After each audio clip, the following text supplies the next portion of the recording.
when we live from security that we find in loving ourselves the way that Jesus does, our life becomes the gift to everyone around us. And you can give them the acknowledgement and the applause and the recognition without asking for anything in return because you got it from Jesus first.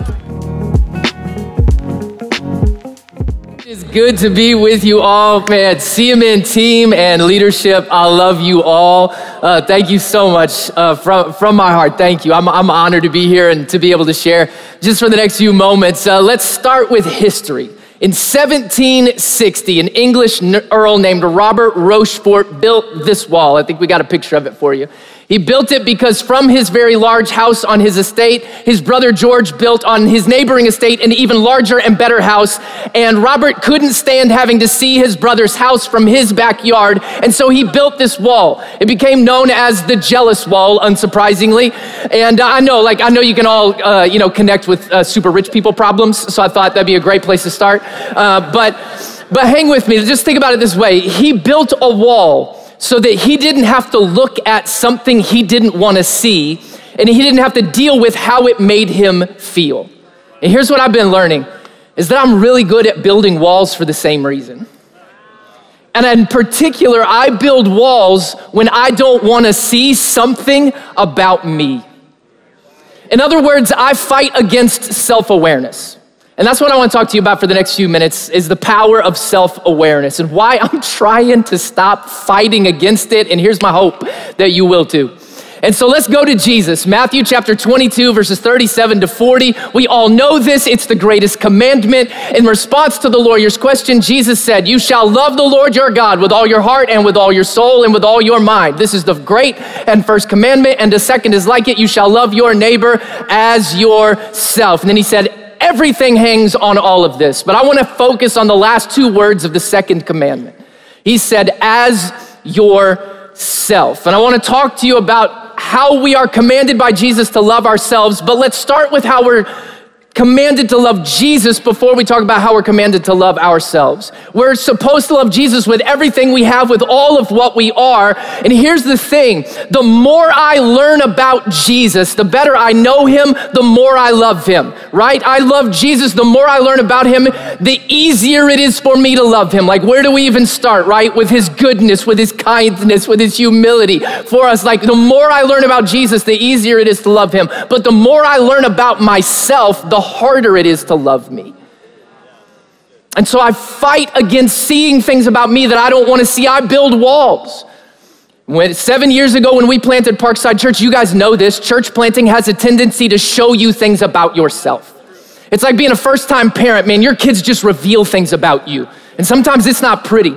And I realized early on, I was in my late 30s at the time when we planted the church, and I realized that I am a deeply insecure person.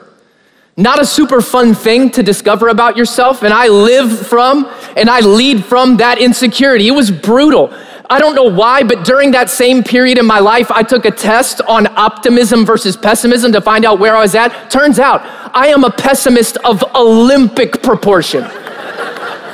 Like gold medal winning negativity. So I'm insecure, I'm super negative, and then in 2021, I had one of the worst years of my life.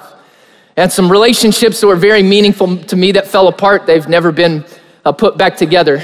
And during that really deep and painful year, I learned that I grew up in a very emotionally immature home. And that I am a very deeply emotionally immature person. Again, super fun, right? To figure out about yourself when you're 40 years old. But then I had a good friend who was like, here, read this book. It's called Emotionally Healthy Spirituality. And on the cover, it says, it is impossible to be spiritually mature while remaining emotionally immature. And I'm like, well, great. Now I got another problem. I'm like, I'm built to build a wall between me and this book. You know what I'm saying?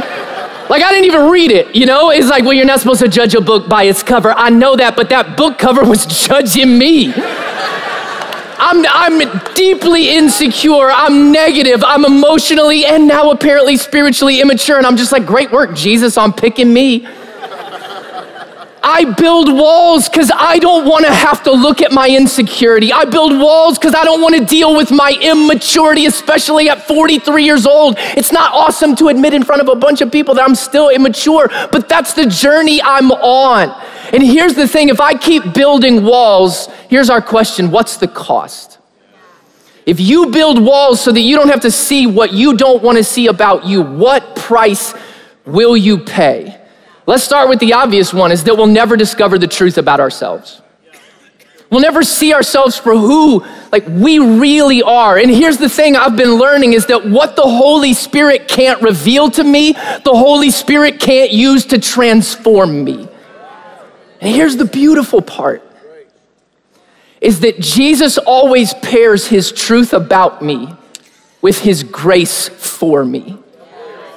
And if I will embrace his truth, I will be embraced by his grace.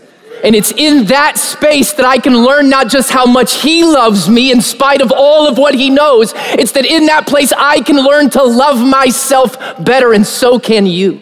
And if we will learn that, it'll keep us doing the second thing, which is by far the greatest risk of all of it, is that we'll just live in disobedience to Jesus. He commanded me to love myself. But I fight against knowing who I am, because the more I learn about me, I just discover I'm really deeply flawed, and it gets a whole lot harder to love me. But I don't have to fight against that, and I don't want to. I mean, we don't have time to hang out on this. I kind of wish we did, but I'm not sure that I care to be honest with how much disobedience I have walked in at times in my life and in my ministry. This is the greatest commandment. Jesus said, if you get love right, you can get everything right.